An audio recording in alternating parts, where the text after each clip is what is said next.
Hayden, you are our VFX, our supervisor, but you lead a whole team of people. And it takes so many people to kind of come together and make this. There's one shot in particular, this one that's on our poster, where it has the moon in the background. He's holding the baby. The transition into that shot and from that shot is so beautifully done. Yeah. It's very natural. How do you kind of invest that magic? Where's the magic in ILM? Yeah, exactly. It is the magic in Industrial Light and Magic. I think the interesting thing with those shots, we always knew we wanted these moments throughout the film where we were describing a feeling visually. So it's that, in this shot in particular, it's that connection of a father to a child, you know, just this freshly born kind of baby kaiju.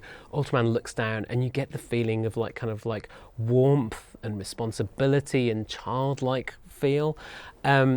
Someone in the art director had created this beautiful concept image that we all kind of like fell in love with. And we were kind of talking about how we were going to put this shot together. And we were looking through her Photoshop file and realised that actually all of these elements, all the moon and the stars, she'd kind of like done, you know, great detail. And we were like, well, how about we kind of take the exact elements that she's painted and just hang them in the background, almost like a kind of child's mobile. So we put the moon on a string, we had the stars kind of like dangling there as well. And we could recreate that look of that moment really nicely, but then we were kind of thinking, well, you can't just kind of fade into that look. You have to kind of work out how we're going to transition in and out, as you said. And we needed something that felt natural. And the whole sequence had been shrouded in mist up until that point. So you'd had these like huge banks of like sea mist that had enclosed this really sad moment of like kind of like mortality for Gigantron. And then as the birth happens, we just thought, well, why don't we just peel the mist back? Well, almost like curtains on a stage, they just peel back together and then they reveal this beautiful, like childlike background. And then as soon as you hear the helicopters coming and the real world is coming back in, they just enshroud it back again and then you're back in the real world. And it was something that we paced out and it felt really natural. And as soon as it was natural, we knew we were onto a kind of good winning thing. Well, it's such a beautiful scene, and I think it's something that really kind of defines the movie almost. It is kind of the image that people think of.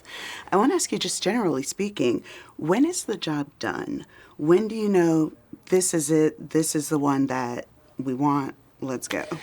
That's another really good question, because all the way through, you're kind of developing the look. But after a certain point, especially when you start shot work, you can't develop the look anymore because you have to commit. You have to kind of say, okay, well, this is it now. This is what our style is. And so that normally happens, you know, with the first sequence. And the first sequence normally runs a little bit long, and you're normally kind of like doing those last refinements, and then you get the look. The directors are happy, the art director, the production designer, everyone's happy. We're all on board. And we go, okay, this is now our look.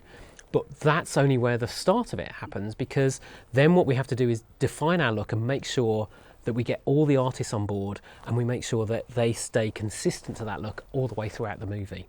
And that's where we kind of like make style books and style guides, so we can kind of take every nuance, every detail and go, okay, well, you know, the rim light on the edge of Ultraman has to be kind of like this thickness at all times, you know, and we're kind of making sure the inclines have a certain texture and a certain feel to them. And those things then define the entire movie. And it's what makes Ultraman Rising feel like it's been made through kind of one hand almost, whereas actually it was hundreds of people spread out across the whole globe working on it concurrently. Now, tell me, you've spoken some about the stuff that we don't see. Sometimes there's a lot of work that goes into something that may not either be obvious or not seen. Tell us about a moment in the movie where maybe you pulled back some. We kind of had little less effects because maybe it may have been more effective within the scene, and about the importance of those types of decisions, that type of editing. Yeah, I mean, It's normally due to like having a dramatic scene. So where you want everything we do in visual effects, everything we do in feature animation, it's always got to be driven by story. Story is the most important thing to us. And so actually the scene of Emmy's birth is one really good place where we knew we wanted to kind of calm the ocean. You know, we'd been developing the ocean for the end battle sequence, and it was all going to be like kind of quite dramatic and quite large.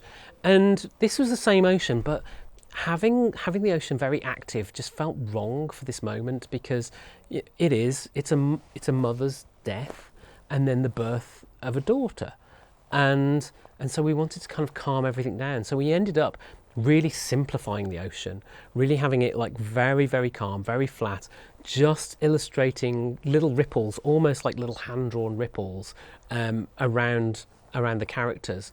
And that enabled us to kind of add this calmness and respect to the moment, which then kind of paid off as you then kind of like flow into these magical moments that we have at the end of the sequence.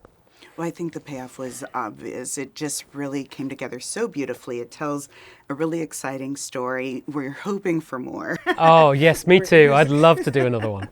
And generally speaking, I'm with awards buzz. So Yeah. we want to know, what is the buzz about Ultraman? What is the one thing, if you could just say like one thing that you're like, you got to watch for this? I think the really important thing about Ultraman is the style, the performance, and the story. It's got heart, it's got soul through the quality of the imagery and the beauty of it. But more than that, it's a huge artistic effort. And I think it's the art that might take people by surprise, because they may have preconceptions about what an Ultraman film is.